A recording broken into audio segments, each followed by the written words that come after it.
જય શ્રી કૃષ્ણ, જય શ્રી રામ. અન્નપૂર્ણા રસોઈ ઘરમાં તમારું સ્વાગત છે. ચાલો, આજે આપણે મકાઈના પકોડા બનાવ્યા છે. તમારે આવા પકોડા બનાવવા હોય તો અમારો વિડીયો એન્ડ સુધી જોતા રહેજો.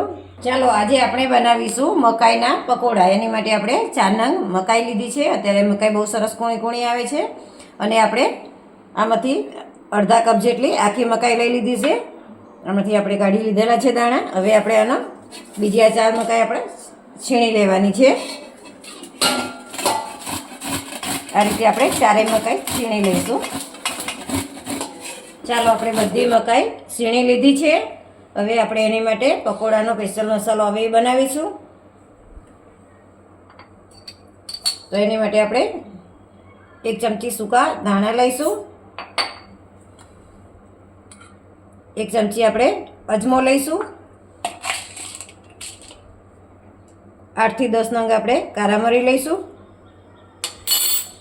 હવે આપણે આના અધકચરા ખાંડી દેવાના છે.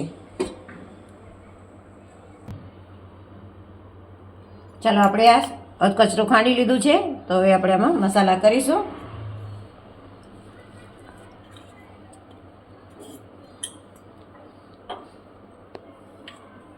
હવે આપણે આમાં ખાંડ નાખીશું. 1 ચમચી આપણે ખાંડ લીધી છે. અડધા કપ જેટલું આપણે દહીં લીધું છે.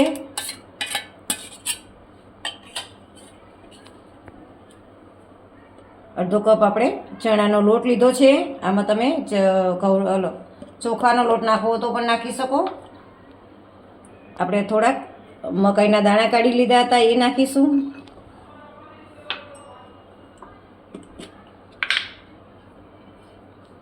સ્વાદ પ્રમાણે આપણે મીઠું નાખીશું.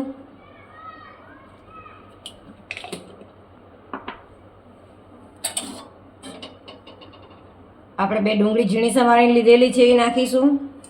લીલા મરચાં આપણે 4 થી 5 નંગ લીધા હતા. અને આદુની પેસ્ટ. આપણે સૂકું મરચું નથી વાપરવાનું, એટલે આપણે લીલું મરચું થોડુંક ચડિયાતું રાખવાનું છે.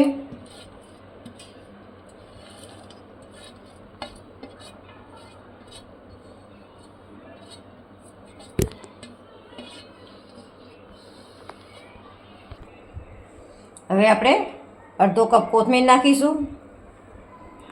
તમે વધારે કોથમીર નાખવી હોય તો પણ નાખી શકાય. હવે આપણે આને મિક્સ કરી દઈશું સરસ.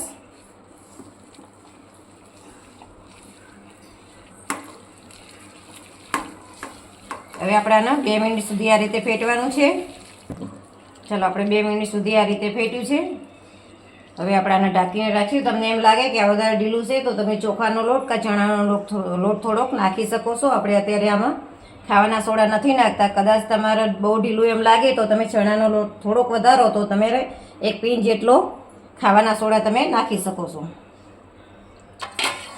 ચલો, હવે આપણે આને 2 મિનિટ માટે ઢાંકીને રહેવા દઈશું. પછી આપણે આના ગોટા ઉતારીશું. ગોટામાં ખાવા માટે આપણે ચટણી બનાવીશું.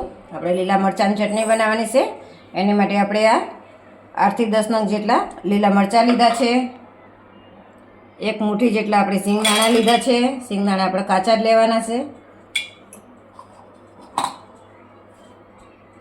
1 લીંબુનો રસ લીધો છે આપણે.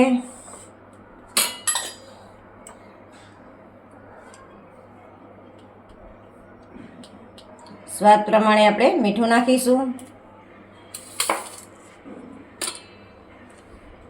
ચપટીક આપણે હળદર નાખીશું.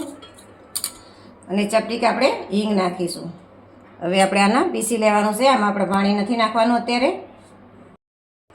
ચાલો, આપણે થોડુંક પીસી લીધું છે. હવે આપણે આમાં થોડુંક 2 ચમચી જેટલું પાણી નાખવાનું છે. અને હવે આપણે સરખું પીસી લઈશું. ચાલો, આપણે જોઈ લઈએ. જો સરસ આપણી ચટણી બની ગઈ છે.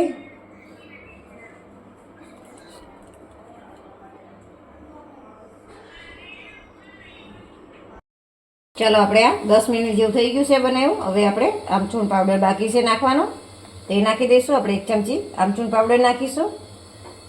આમચૂર પાવડરથી ગોટા એકદમ ચટપટા સરસ બને છે. હવે આપણે આને મિક્સ કરી દઈશું.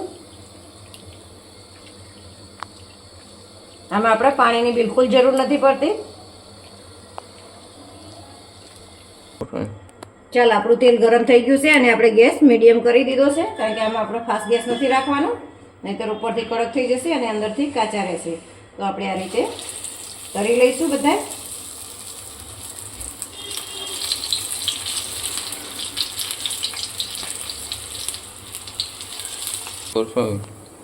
ચાલો આપણા ગોટા જો આ રીતે તરાઈ ગયા છે. આ રીતે આપણે ગોલ્ડન બ્રાઉન થાય ત્યાં સુધી તરવાના છે. હવે આપણે બધા ગોટા તરી લઈશું. ચાલો આપણા પકોડા બની ગયા છે. તો તમારે આવા જ પકોડા બનાવવા હોય તો ઘરે બનાવીને